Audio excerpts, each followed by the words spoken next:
¿Me escuchan? Bien. ¿Se escucha bien? Perfecto, buenísimo. Buenas tardes.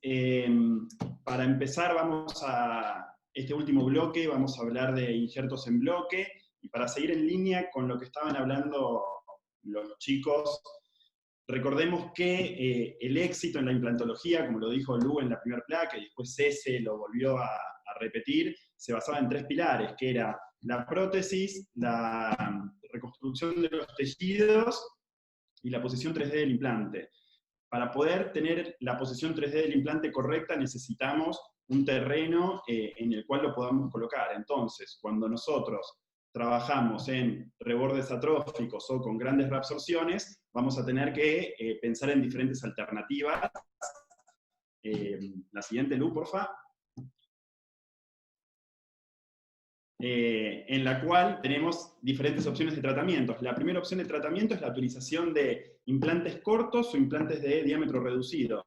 Pero es muy difícil encontrar situaciones en las cuales en un reborde atrófico podamos colocar en la correcta posición 3D un implante de diámetro reducido. Existen esas veces en las cuales lo podemos hacer, pero no es lo común. Entonces tenemos que pensar en técnicas quirúrgicas de aumento óseo. Estas técnicas, algunas ya las fuimos viendo. Tenemos regeneraciones óseas guiadas, tenemos técnicas de expansión, colgajos vascularizados, distracciones osteogénicas, y en lo que nos vamos a abocar ahora en este último bloque, con el doctor Bugato y con el doctor Cerulo, que vamos a hablar de injertos tanto inlay como de injertos onlay.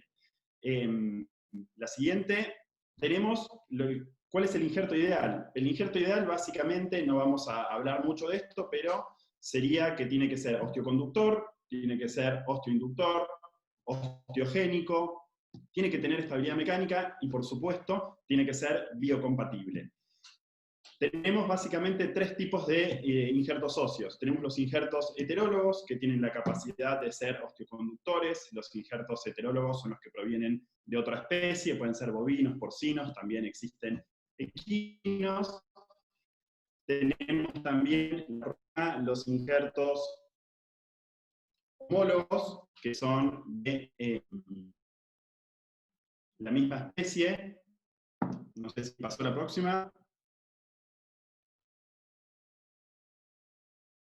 Se me cortó. Ahí está. No sé si me escuchan, se me cortó un poco. Se cortó un poquito, los pero injertos ahora... homólogos. Bien, retomamos. Perfecto.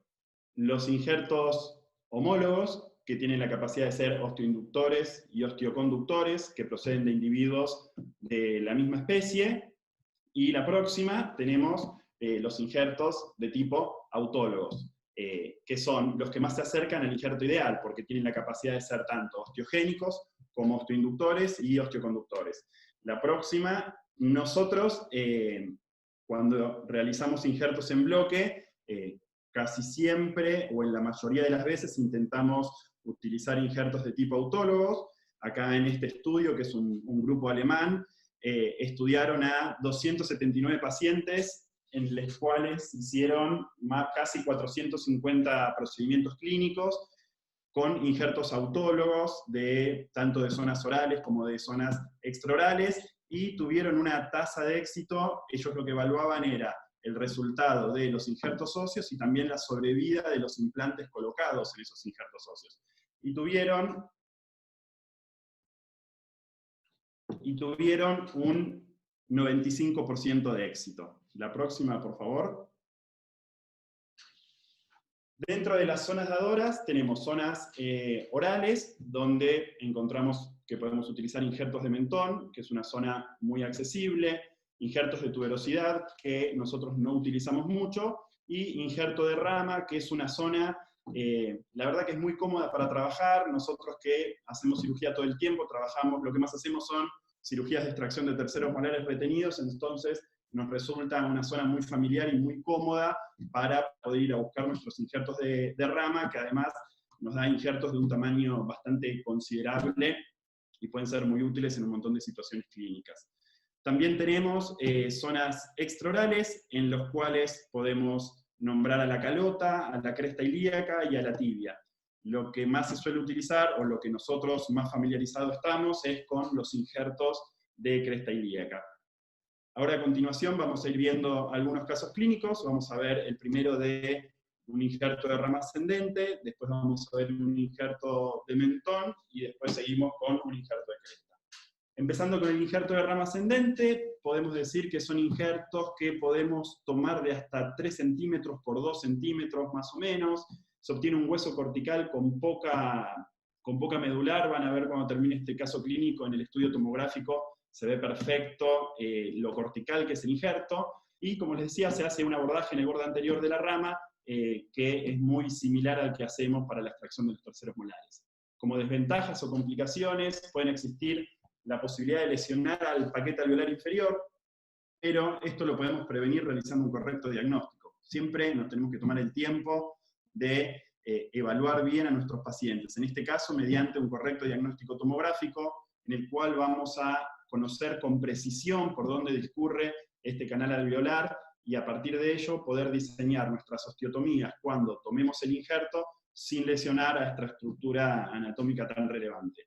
Otras complicaciones pueden ser la hemorragia, el hematoma, el edema, que son complicaciones inherentes a la mayoría de los procedimientos quirúrgicos que realizamos. La próxima. Ya en el caso clínico, este es un paciente de 42 años de edad, de sexo masculino, un paciente robusto, maceterino, en el cual tenía ausencia de las piezas dentarias 45, 46 y 47. En el estudio tomográfico se puede observar que hay una deficiencia en el sentido vertical del maxilar inferior, en el cual no nos permitiría colocar los implantes del largo, de la longitud que nosotros consideramos necesario para poder rehabilitar a este paciente y que este tratamiento sea predecible en el tiempo. La siguiente, por favor.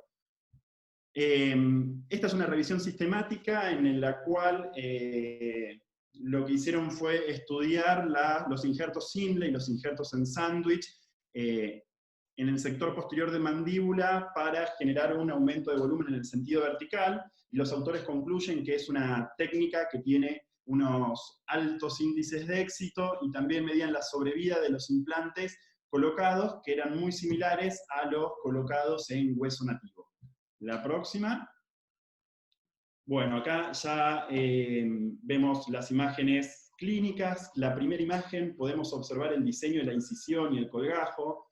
Se ve claramente el diseño de la incisión, que tiene una forma de S itálica invertida. Esto tiene una razón de ser, y es que la porción coronal de la osteotomía, de donde nosotros vamos a hacer el injerto en sándwich, debe quedar adherida al periósteo, porque sabemos que el tejido óseo va a estar irrigado a partir de ese periósteo. Entonces nosotros, si desperiostizamos esa porción, ese fragmento óseo, que es bastante pequeño, como lo vamos a ver en las próximas diapositivas, tenemos el riesgo de desvitalizarlo y que se necrose o que se reabsorba. Ahí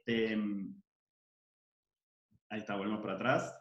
Perfecto. Esa es la razón, ahora después lo retomamos. En la segunda foto lo que vemos es ya tomando el injerto de rama. En este caso lo tomamos con el bisturí piezoeléctrico, en el cual con las diferentes puntas nos permite realizar las osteotomías para tomar ese injerto y poder darle el diseño en cuanto a la forma y al tamaño bastante preciso de lo que nosotros necesitamos para llevarlo al sitio receptor.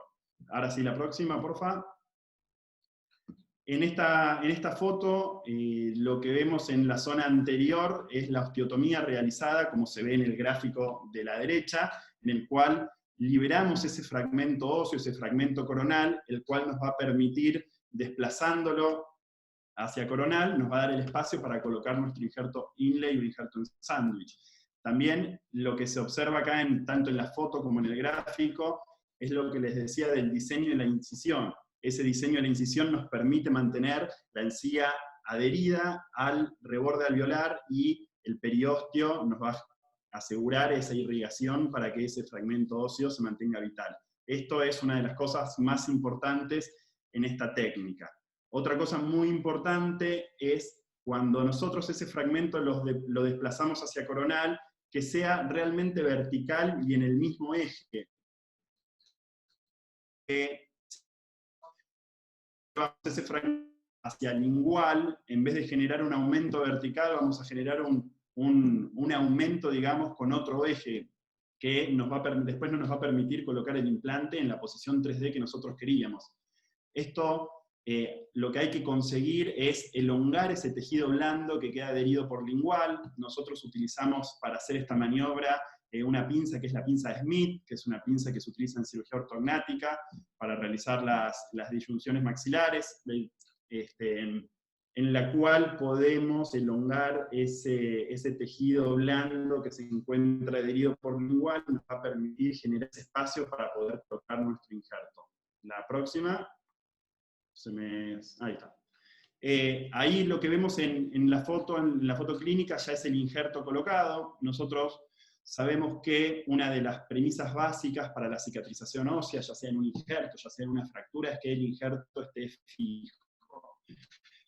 Tenemos dos maneras de fijarlo. Una es fijarlo mediante algún tipo de osteosíntesis. Podemos utilizar algún tornillo o alguna placa. Si utilizamos un tornillo, la desventaja que tenemos es que el tornillo va a ser pasante. Es como va a ir en el mismo eje donde iría un implante. Pero para hacer eso, tenemos que levantar ese colgajo y tenemos que desperiostizar esa porción coronal, que es la que dijimos que era súper importante mantenerla.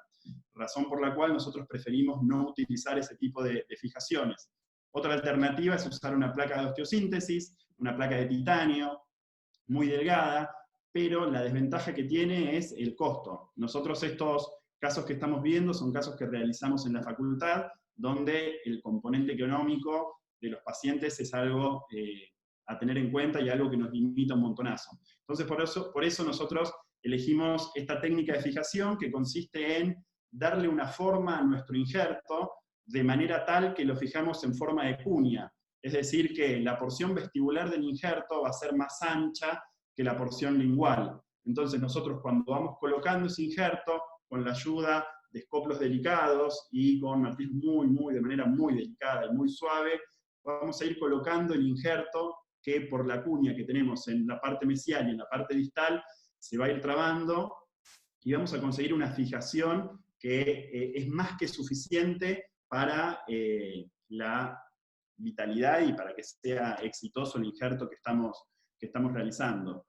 Otra cosa importante para remarcar es que, como ven en las fotos, no se llega a ver la totalidad de las osteotomías y puede ser por la angulación de las fotos, pero más que eso es por el tamaño del colgajo. Nosotros realizamos las incisiones lo más pequeñas posibles porque al trabajar con el bisturí piezoeléctrico podemos trabajar por tunelización, y al trabajar por tunelización podemos, lo mismo que les decía antes, el mismo concepto, mantener la mayor cantidad de periósteo adherido al tejido óseo para que el hueso se mantenga lo más vital posible. La próxima, porfa. Y para terminar con el caso, vemos en la tomografía, en los cortes paraxiales, a los 4 meses, post-injerto, se ve claramente lo que les decía que es un injerto cortical, se ven las características de la imagen, ese injerto supracortical. Colocamos en este caso 3 implantes ATID de 4,2 por 11,5 y observamos la rehabilitación en provisorios en este momento y debemos continuar luego con la rehabilitación definitiva.